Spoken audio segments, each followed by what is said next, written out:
महाशिवरात्रि का उपलक्ष्य है। जो लोग प्रयागराज गए हैं वो तो वहाँ जो कुंभ स्नान है, जो अमृत स्नान है, वो उन्होंने किया है और कर भी रहे हैं। तो हम लोग घरों पर हैं तो हम क्या करें, हम कथा श्रवण कर सकते हैं, कथा पढ़ सकते हैं और शिवरात्रि का व्रत जो रख सकते हैं, सामर्थ्य हैं वो रखें। जो निराहार रह सकते हैं तो रहें। जो फलाहार करें तो वैसे भी रख सकते हैं। इसमें रात्रि के 4 प्रहर में पूजा करने का विधान है। तो अभी तो सुबह का ही समय है जब मैं ये कथा पढ़ रहा हूँगा, तो यहाँ तो नेटवर्क भी वीक है।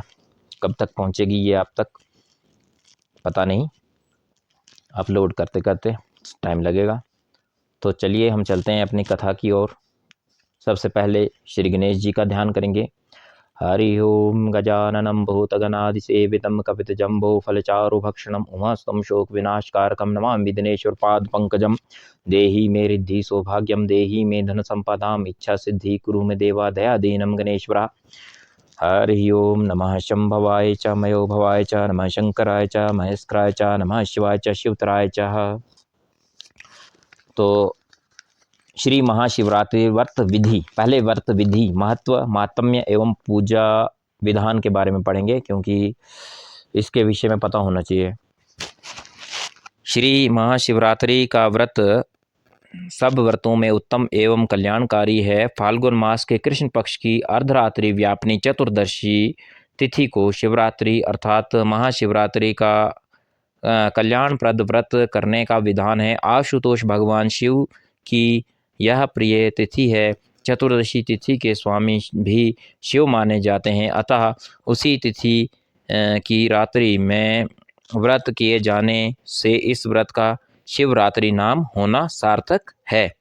कुछ शिव भक्त प्रत्येक मास की कृष्ण चतुर्दशी को भी व्रत करते हैं।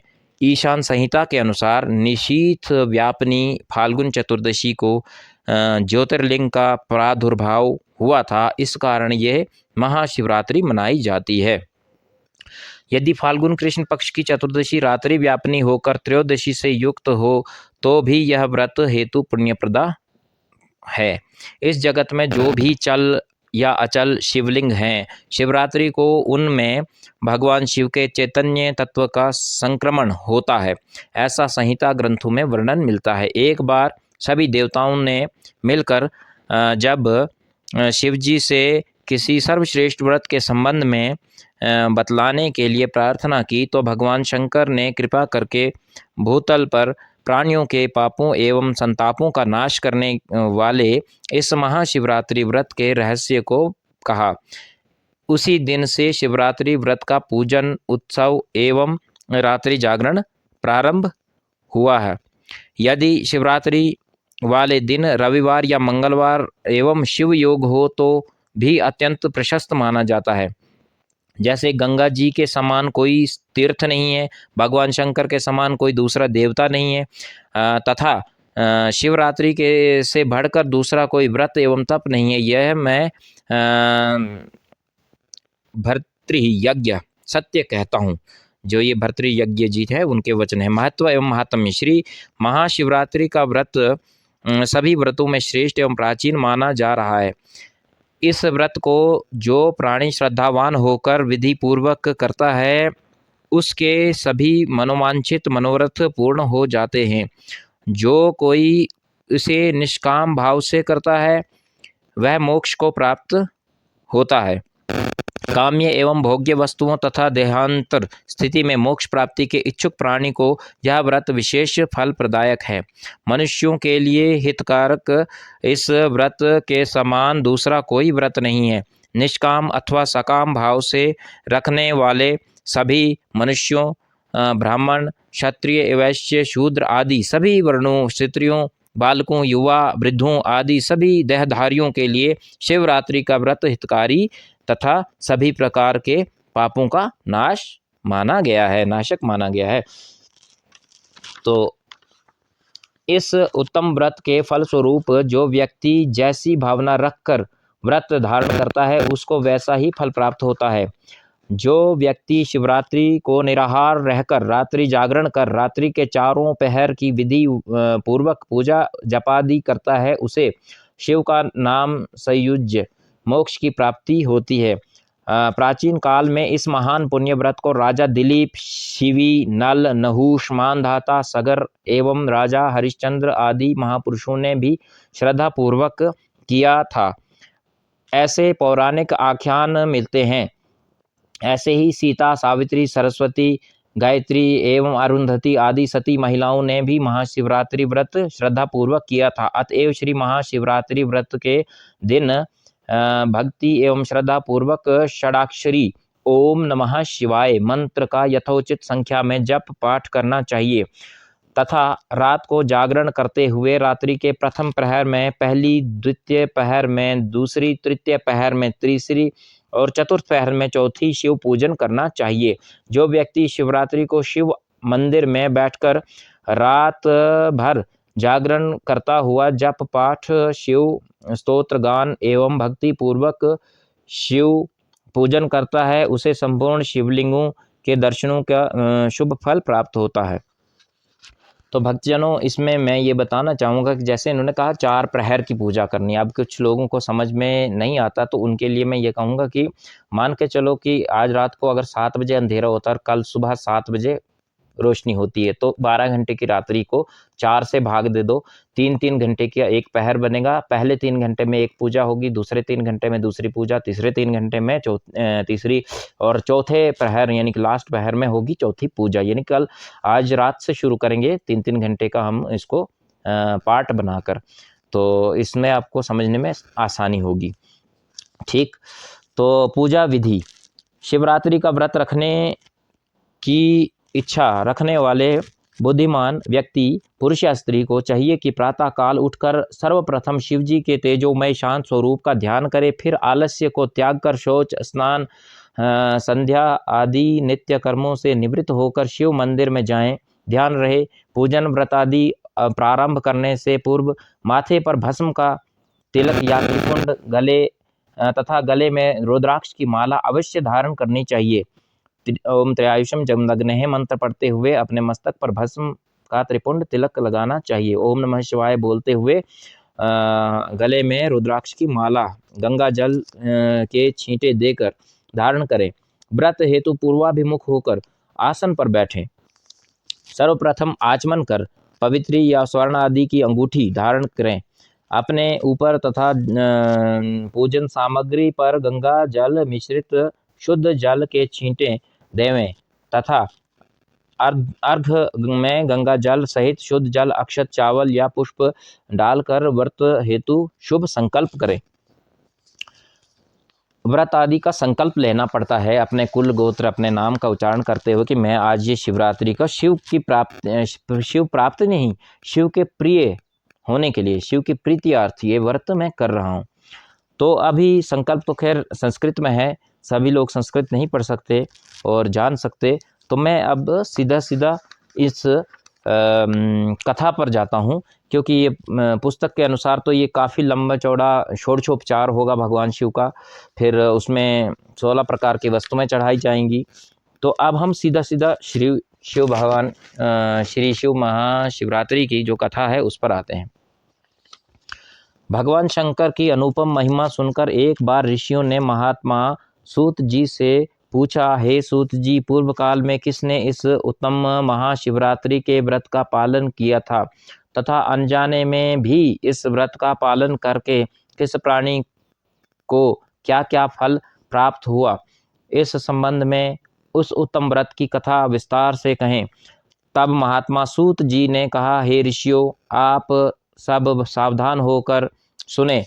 मैं एक पौराणिक कथा कहता हूँ। जो किसी समय श्री नारद जी ने भगवान विष्णु जी ने किसी समय श्री नारद जी से भगवान विष्णु ने कही थी। यह एक व्याघ्र यानी कि शिकारी की प्राचीन कथा है जो सब पापों का नाश करने वाली है। इसको दृष्टांत रूप में कहता हूँ। यानी कि जो भगवान विष्णु ने पहले नारद जी से कही थी वही अब सूत जी ऋषियों से कह रहे हैं। तो क्या कहते हैं, प्राचीन काल में किसी वन में गुरु ध्रुवा नामक का एक निषाद यानी भील अपने परिवार सहित रहता था। उसका कुटुंब बड़ा था। वह बड़ा बलवान और क्रूर स्वभाव का था। वह धनुष धारण करके क्रूर हिंसक कर्मों में तत्पर रहता था। अपना तथा अपने परिवार का पालन पोषण उसी क्रूर वृत्ति द्वारा किया करता था। वह प्रतिदिन वन में जाकर पक्षियों, हिरणों, खरगोशों आदि का शिकार करके कुटुंब का भरण पोषण किया करता था तथा चोरियां, लूटमार आदि दुष्ट काम किया करता था। वह बचपन से ही क्रूर कर्मों को करने का अभ्यस्त था। यानी कि बचपन से लेकर उसका काम ही यही था, लूटपाट करनी, जंगलों में रहना और वहीं पर शिकार खेलना और आने जाने वालों को लूट कर अपने परिवार का भरण पोषण करना। तो इसको बचपन से ये प्रैक्टिस थी। इस प्रकार वन में रहते हुए उस दुष्ट आत्मा भील का बहुत समय बीत गया। तदंतर एक दिन संयोगवश शुभ फल प्रदायिनी महाशिवरात्रि की चतुर्दशी तिथि आ गई, परंतु बीहड़ जंगल में रहने वाला वह भील इस तथ्य में से अनभिज्ञ था, अनजान था। यानी कि जब शिवरात्रि आई तो उसको ये पता नहीं था, क्योंकि जंगल में रहता था। उसी दिन उसके माता पिता और गर्भवती पत्नी ने भूख से व्याकुल होकर उससे आग्रह किया कि हे वंचर, आज तो घर में कुछ भी खाने को नहीं है, इसलिए किसी भी तरह भोजन लाने का प्रबंध करो। अपने कुटुंबियों द्वारा बार बार अनुरोध करने पर वह शिकारी तुरंत धनुष बाण लेकर मृग, बाघ आदि पक्षियों को शिकार करने के लिए जंगल में इधर उधर घूमने लगा। देवयोग से जंगल में अनेक जगहों दौड़ धूप करने पर भी उसे कोई शिकार हाथ नहीं लगा तथा फिर संध्या होने पर जब सूर्यास्त हो गया तो वह शिकारी बड़ा दुखी एवं चिंतित होकर मन में सोचने लगा, हाय, आज मुझे कोई भी शिकार नहीं मिला। अब मैं क्या करूं, कहाँ जाऊं? आज तो कुछ भी नहीं मिला। घर में जो माता पिता एवं बच्चे हैं उनका क्या होगा? मेरी जो गर्भिणी स्त्री है, आहार के बिना उसकी भी क्या दशा होगी? अतः मुझे कुछ ना कुछ भोजन का उपाय करके अवश्य ही घर ले जाना चाहिए। ऐसा सोचकर वह व्याघ्र शिकारी एक जलाशय यानी कि तालाब के किनारे लगे बिल्व यानी बेल के वृक्ष पर चढ़ गया और वहीं थोड़ा पानी साथ लेकर बैठ गया। संयोग से उस वृक्ष के नीचे एक शिवलिंग पड़ा हुआ था। व्याघ्र वहां बैठकर मन ही मन सोचने लगा, यहाँ कोई ना कोई जीव जंतु पानी पीने के लिए अवश्य आएगा, तब मैं उसी को मारकर कृतकृत्य हो उसे साथ लेकर खाने के लिए घर को ले जाऊंगा। ऐसा सोचकर वह व्याघ्र भूख प्यास से व्याकुल होता हुआ भी वहीं पेड़ की डाल पर छिप कर बैठा रहा। उस रात के पहले पहर में अचानक एक प्यासी हिरनी जोर जोर से छलांगे भरती हुई वहां पानी पीने के लिए आ पहुंची। सूत जी बोले, हे ऋषियों, उस हिरनी के आता देखकर वह व्याघ्र बड़ा प्रसन्न हुआ तथा मृगी यानी कि हिरनी को मारने के लिए उद्यत होकर उसने अपने धनुष पर तीर चढ़ाया। ऐसा करते समय उसके हाथ के धक्के से थोड़ा सा जल और बिल्वपत्र नीचे पड़े हुए शिवलिंग पर गिर पड़े, जिससे अनजाने में ही शिवरात्रि के प्रथम पहर की पूजा हो गई। संयोगवश ये पूरी हो गई। उस पूजा के प्रताप से उस दुष्ट व्याघ्र के बहुत से पाप उसी समय नष्ट हो गए। ऊपर से जल के गिरने और पत्तों के खड़खड़ाहट की आवाज़ सुनकर उस हिरनी ने भय से ऊपर की ओर देखा। व्याघ्र को देखते हुए भयभीत होकर बोली, व्याघ्र, तुम क्या करना चाहते हो? मेरे सामने सच सच बताओ। हिरनी की यह बात सुनकर व्याघ्र ने कहा, आज मेरे कुटुंब के लोग भूखे हैं, अतः तुमको मारकर मैं अपनी तथा अपनी उनकी भूख मिटाऊंगा और उन्हें तृप्त करूंगा। व्याघ्र के कठोर वचन सुनकर तथा उस दुष्ट भील के बाण ताने देखकर मृगी सोचने लगी कि अब मैं क्या करूं, कहाँ जाऊं, अच्छा कोई उपाय सोचती हूं। ऐसा विचार कर उसने व्याघ्र को इस प्रकार कहा। मृगी बोली, भील, मेरे मांस से तुमको सुख होगा। मेरे इस वृथा शरीर के लिए इससे अधिक महान पुण्य का क्या कार्य और क्या हो सकता है। उपकार करने वाले प्राणी को इस लोक में जो पुण्य प्राप्त होता है उसका 100 वर्षों में भी वर्णन नहीं किया जा सकता। परंतु इस समय सब बच्चे मेरे घर पर ही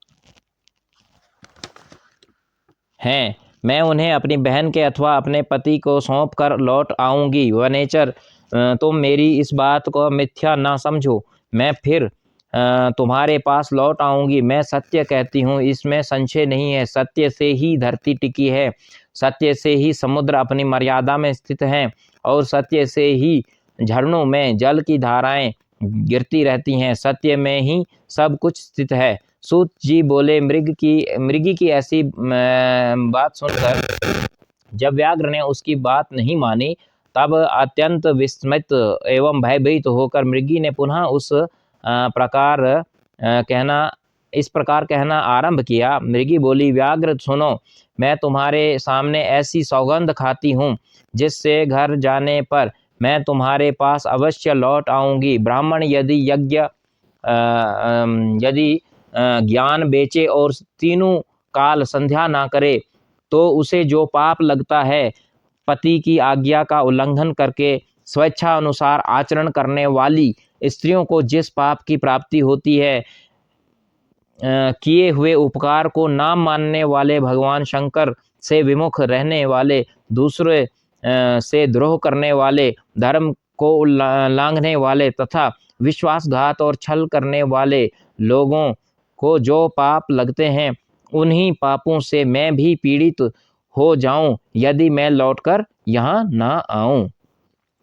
इस कथा में हमने बहुत सारी चीज़ें सीखी अभी तक, तो वो भी ध्यान देने वाली चीज़ें हैं।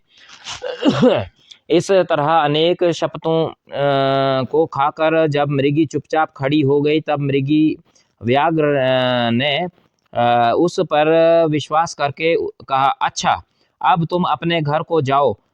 तब वह मृगी बड़े उत्साह के साथ पानी पीकर अपने आश्रय स्थल को चली गई। इतने में ही रात का वह पहला पहर व्याघ्र के जागते बीत गया। तब उस हिरनी की बहन दूसरी मृगी, जिसका पहली ने स्मरण किया था, उसी की राह देखती हुई जल पीने के लिए वहां आ गई। उसे देखकर भील ने फिर बाण को धनुष से खींचा। ऐसा करते समय पुनः पहले की भांति भगवान शिवलिंग के ऊपर जल और बिल्वपत्र गिरे। उसके द्वारा भगवान शिव जी की दूसरे पहर की पूजा संपन्न हो गई। यद्यपि यह भी संयोगवश ही था, तो भी व्याघ्र के लिए पुण्य एवं सुखदायिनी हो गई।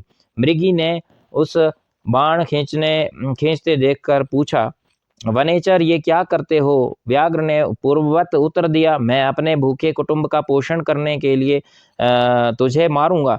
यह सुनकर उस मृगी ने कहा, व्याघ्र, मेरी बात सुनो, मैं धन्य हूँ, मेरा देह धारण करना सफल हो गया, क्योंकि इस अनित्य शरीर के द्वारा उपकार होगा। परंतु मेरे छोटे छोटे बच्चे घर में हैं, अतः मैं एक बार जाकर उन्हें अपने स्वामी यानी पति को सौंप कर आती हूँ, फिर तुम्हारे पास लौट आऊँगी। मेरा अवश्य विश्वास करो। व्याघ्र बोला, तुम्हारी बात पर मुझे विश्वास नहीं है, मैं तुझे अवश्य मारूंगा, इसमें संशय नहीं है। यह सुनकर वह हिरनी भगवान विष्णु जी की शपथ खाती हुई पुनः बोली, व्याघ्र, जो कुछ मैं कहती हूँ उसे सुनो।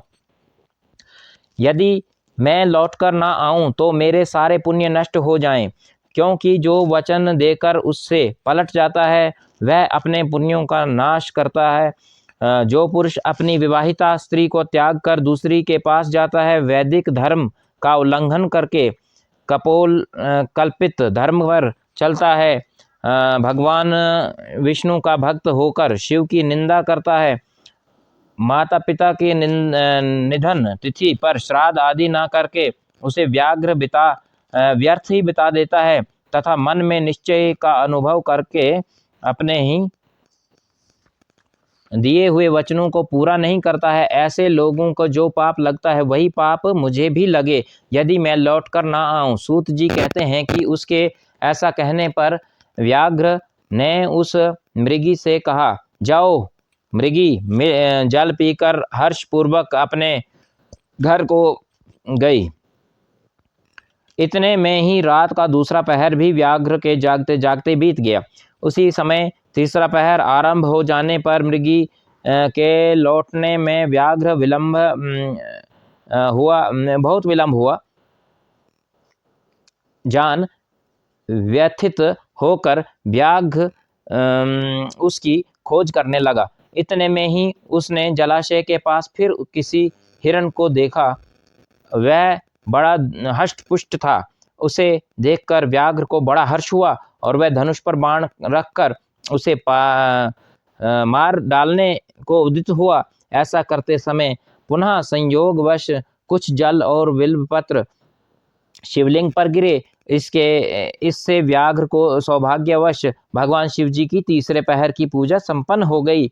इस तरह भगवान ने उस पर अपनी दया दिखाई। पत्तों के गिरने आदि का शब्द सुनकर उस मृग ने व्याघ्र की ओर देखा और पूछा, क्या करते हो? व्याघ्र ने उत्तर दिया, मैं अपने कुटुंब को भोजन देने के लिए तुम्हारा वध करूंगा। व्याघ्र की यह बात सुनकर हिरण के मन में बड़ा हर्ष हुआ और तुरंत ही व्याघ्र से इस प्रकार बोला। हिरण बोला, मैं धन्य हूँ, मेरा हष्ट-पुष्ट होना सफल हो गया, क्योंकि मेरे शरीर द्वारा आप लोगों की कामना पूर्ति होगी। जिसका शरीर परोपकार के काम में नहीं आता उसका जीवन व्यर्थ हो जाता है और सामर्थ्य रहते हुए भी किसी का उपकार नहीं करता है, उसकी वह सामर्थ्य व्यर्थ चली जाती है तथा वह परलोक में भी नरकगामी होता है। परंतु एक बार मुझे जाने दो।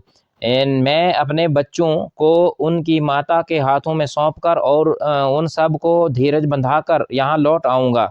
उसके ऐसा कहने पर व्याघ्र मन ही मन बड़ा चकित हुआ। उसका हृदय कुछ शुद्ध हो गया था तथा उसके सारे पाप समूह नष्ट हो चुके थे।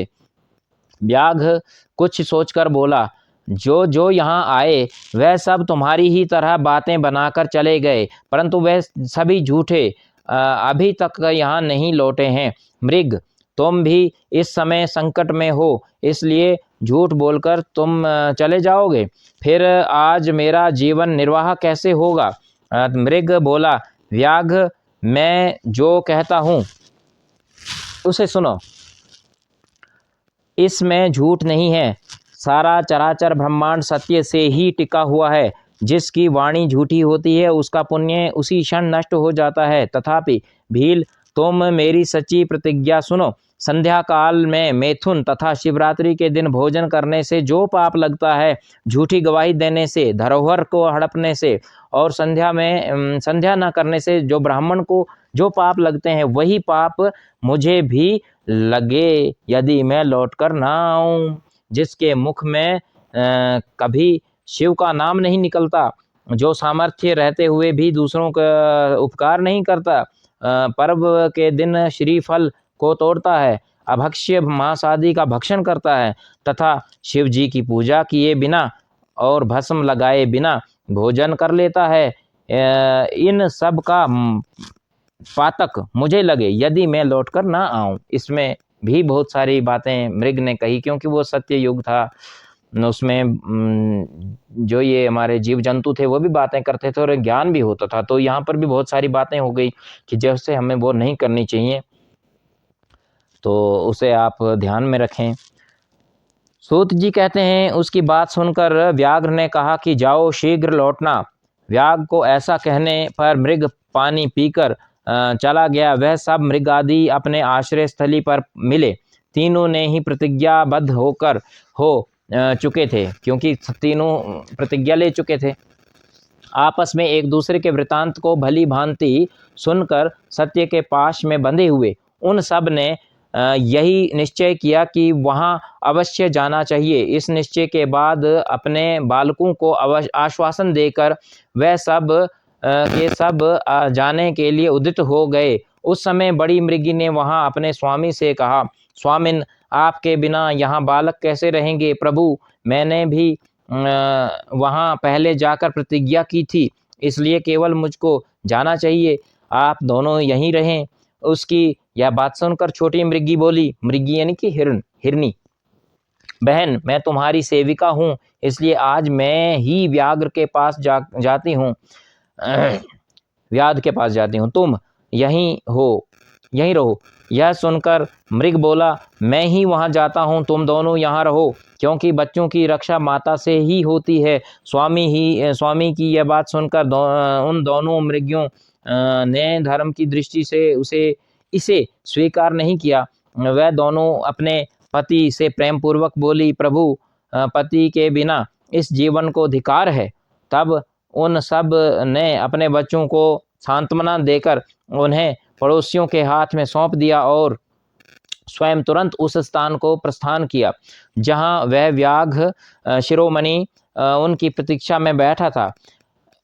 उन्हें जाते देखकर उनके सब बच्चे भी पीछे पीछे चले आए। उन्होंने यह निश्चय कर लिया कि हमारे माता पिता की जो गति होगी वही हमारी भी हो। उन सब को एक साथ आया देखकर व्याघ्र को बड़ा हर्ष हुआ। उसने धनुष पर बाण रखा। उस समय पुनः जल और बिल्वपत्र शिवलिंग के ऊपर गिरे। उससे शिव की चौथे पहर की शुभ पूजा भी पूर्ण हो गई।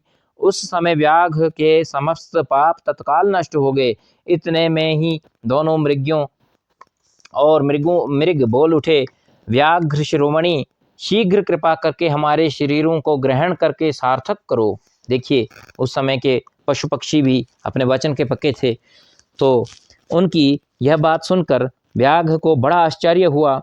शिव पूजा के प्रभाव से उसको दुर्लभ ज्ञान प्राप्त हो गया था।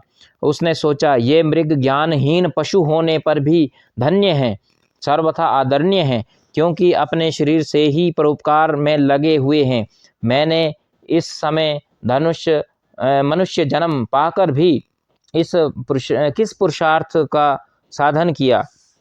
दूसरों के शरीर की हिंसा करके अपने तथा परिवारजनों के शरीरों का पोषण किया है। प्रतिदिन अनेक प्रकार के पाप करके अपने कुटुंब का पालन किया है। हाय, ऐसे पाप करके मेरी क्या गति होगी, अथवा मैं किस गति को प्राप्त होऊंगा? मैंने जन्म से लेकर अब तक जो पाप किए हैं उन सब का इस समय मुझे स्मरण हो रहा है। मेरे जीवन को धिक्कार है। ऐसा बार बार उसने अपने आप को लानत भेजी कि मैंने यह मनुष्य जीवन तो नष्ट कर दिया। इस प्रकार ज्ञान अनुभव होकर व्याघ्र ने अपने बाण को रोककर लिया और कहा, श्रेष्ठ मृगो, तुम सब वापस लौट जाओ, तुम्हारा जीवन धन्य है। व्याघ्र के ऐसा कहने पर भगवान शंकर तत्काल प्रसन्न हो गए और उन्होंने व्याघ्र को अपने चमत्कारी एवं दिव्य स्वरूपों का दर्शन कराया तथा कृपया पूर्वक व्याघ्र के शरीर को स्पर्श करके उससे प्रेम से कहा, भील, मैं तुम्हारे व्रत से अति प्रसन्न हूँ, वर मांगो। व्याघ्र भी भगवान शिव जी को दिव्य रूप में देखकर तत्काल जीवन मुक्त हो गया और मैंने सब कुछ पा लिया, यूँ कहता हुआ उनके चरणों में आगे गिर पड़ा। उसके इस भाव को देखकर भगवान शिव जी मन ही मन बड़े प्रसन्न हुए और उसे गहु नाम देकर कृपया दृष्टि देते हुए उन्होंने उसे कुछ दिव्य वर प्रदान दिए। शिव जी बोले, व्याघ्र सुनो, आज से तुम श्रृंगवैरपुर में उत्तम राजधानी का आश्रम लेकर दिव्य भोगों का उपभोग करोगे और तुम्हारे वंश की वृद्धि निर्विघ्न रूप से होती रहेगी। देवता भी तुम्हारी प्रशंसा करेंगे। व्याघ्र, मेरे भक्तों पर स्नेह रखने वाले भगवान श्री राम एक दिन निश्चय ही तुम्हारे घर आ पधारेंगे और तुम्हारे साथ मित्रता करेंगे। तुम मेरी सेवा में मन लगाकर दुर्लभ मोक्ष पा जाओगे। इस समय ये सब मृग भगवान शंकर जी के दर्शन और प्रणाम करके मृग योनि से मुक्त हो गए तथा दिव्य देहधारी हो विमान पर बैठकर शिव जी के दर्शन मात्र से शाप मुक्त हो गए। दिव्य धाम को चले गए और तब से अर्बुद पर्वत पर भगवान शिव व्याघ्रेश्वर के नाम से प्रसिद्ध हुए, जो दर्शन और पूजन करने पर तत्काल भोग और मोक्ष प्रदान करने वाले हैं। महर्षियों व्याघ्र व्याध भी उस दिन से दिव्य भोगों का उपभोग करता हुआ अपनी राजधानी में रहने लगा। उसने भगवान श्री राम की कृपा पाकर शिव धाम को सायुज्य मोक्ष प्राप्त किया। अनजाने में ही इस व्रत का अनुष्ठान करने से उसको सायुज्य मोक्ष मिल गया। फिर जो भक्ति भाव से युक्त होकर इस व्रत को करते हुए वह शिव का शुभ सायुज्य प्राप्त कर लें, इसके लिए तो कहना ही क्या है। संपूर्ण शास्त्रों तथा अनेक प्रकार के धर्मों के विषय में भली भांति विचार करके इस शिवरात्रि व्रत को सबसे उत्तम बताया गया है। इस लोक में जो नाना प्रकार के व्रत, विविध तीर्थ, भांति भांति के दान, अनेक प्रकार के यज्ञ, तरह तरह के तप तथा बहुत से जप हैं, वह सब इस शिवरात्रि व्रत की तुलना में नहीं कर सकते। यानी कि भगवान शिव जी का जो शिवरात्रि का व्रत है, उसकी तुलना किसी भी तीर्थ से, यज्ञ से, किसी भी दान से नहीं हो सकती। इसलिए अपना हित चाहने वाले मनुष्यों को इस पुण्य व्रत को अवश्य करना चाहिए। यह शिवरात्रि व्रत दिव्य है। इस व्रत के अनुष्ठान से सांसारिक अभीष्टार्थों के साथ साथ भक्ति और मुक्ति की प्राप्ति होती है। यह शुभ शिवरात्रि व्रत राज के नाम से विख्यात है। तो बोलो पार्वती पति भगवान शंकर की जय हो। हर हर महादेव, हर हर महादेव, हर हर महादेव।